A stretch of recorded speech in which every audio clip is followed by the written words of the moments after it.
আসসালামু আলাইকুম ওরহমতুল্লাহি ওয়াবারাকাতু। সকল বন্ধুরা আমার পক্ষ থেকে জানাই হৃদয়ের গভীরতা থেকে সালাম।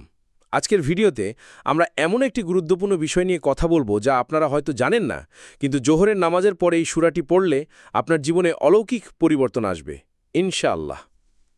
আমাদের অনেকেই আছেন যারা জীবনে ঝামেলা, দুশ্চিন্তা আর বিপদ-আপদ থেকে মুক্তি চান। তাহলে আমি জানতে চাই, আপনি কি নিয়মিত জোহরের নামাজের পর কোনো সূরা পড়েন?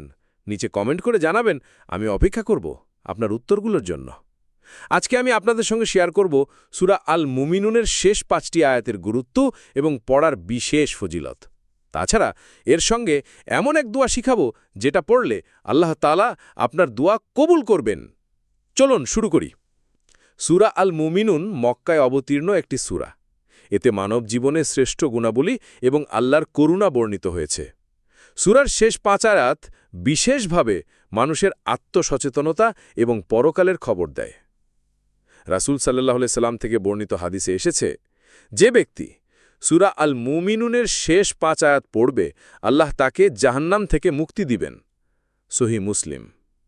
এ থেকে বোঝা যায় যে এই আয়াতগুলো আমাদের জীবনে বড় আখিরাতের সাহায্য করে এবং এই জন্যই জোহরের নামাজের পর এটি পড়া বিশেষ গুরুত্বপূর্ণ। সূরার শেষ ৫ আয়াতের তেলাওয়াত।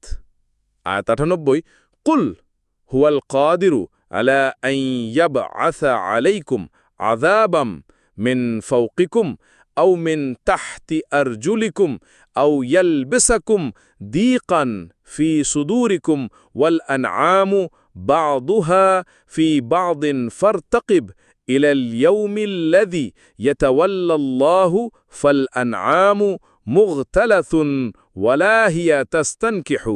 অর্থ, বলুন, তিনি ক্ষমতাবান যে তোমাদের ওপর শাস্তি নাজিল করতে পারেন, তোমাদের ওপর থেকে বা তোমাদের পায়ের নিচ থেকে বা তোমাদের বুকের মধ্যে সংকট ঢোকাতে পারেন।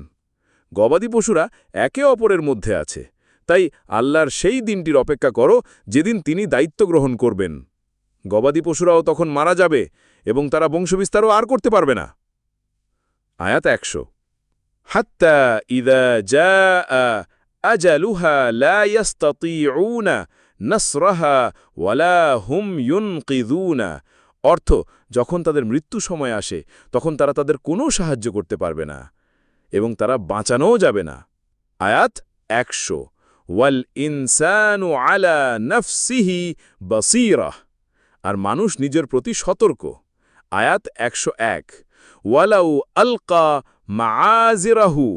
অর্থ, এবং যদি সে তার অজুহাতও তুলে ধরে। আয়াত ১০২, লা ইউহাররাকু বিহি ইলা আমরিন কাল ফাতহ। অর্থ, তবুও তাকে কোনো কাজ থেকে মুক্তি দেওয়া হবে না। এই আয়াতগুলোতে আল্লাহ তাআলা আমাদের সতর্ক করেন যে তার ইচ্ছা ও ক্ষমতা ছাড়া কেউই কোনো বিপদ থেকে রক্ষা পেতে পারে না।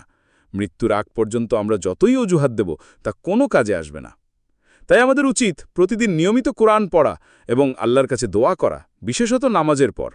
এতে আল্লাহ আমাদের দুঃখ কষ্ট থেকে মুক্তি দান করবেন এবং বরকত আনবেন। এই আয়াতগুলো জোহরের নামাজের পর নিয়মিত পড়লে আল্লাহ আমাদের জীবন থেকে দুঃখ, হতাশা ও দারিদ্র্য দূর করবেন। আরেকটি ছোট হাদিস, হযরত আবু হুরায়রা রাদিয়াল্লাহু তাআলা আনহু থেকে বর্ণিত, রাসূলুল্লাহ সাল্লাল্লাহু আলাইহি সাল্লাম বলেছেন, যে ব্যক্তি প্রতিদিন সকালে ও সন্ধ্যায় সূরা আল মুমিনুনের শেষ ৫টি আয়াত পড়বে, আল্লাহ তাকে জান্নাতের সুরক্ষায় রাখবেন। সহিহ বুখারী। এখানে বোঝা যায় যে শুধু জোহর পর নয়, দিনে ২ বার এই আয়াতগুলো পড়া আমাদের জন্য বিশেষ ফজিলত এবং আল্লাহর রহমত লাভে সোপান। যখন এই আয়াতগুলো পড়বেন, এরপরে এই ছোট দোয়াটি ৭ বার পড়বেন। দোয়া, রব্বানা তাকাব্বাল মিন্না ইন্নাকা আনতাস সামিউল আলিম। অর্থ, হে আমাদের রব, আমাদের কবুল করো, নিশ্চয়ই তুমি শ্রোতাও জ্ঞাতাও। এই দোয়াটি প্রতিদিন জোহরের নামাজের পর ৭ বার পড়ুন। ইনশাআল্লাহ আপনার জীবনে শান্তি, বরকত এবং আল্লাহর সাহায্য দেখতে পাবেন।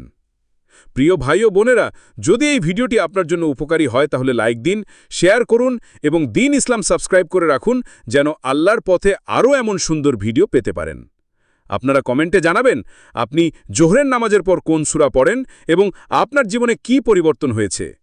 আমরা সবাই আল্লাহ করুণা ও রহমত কামনা করি।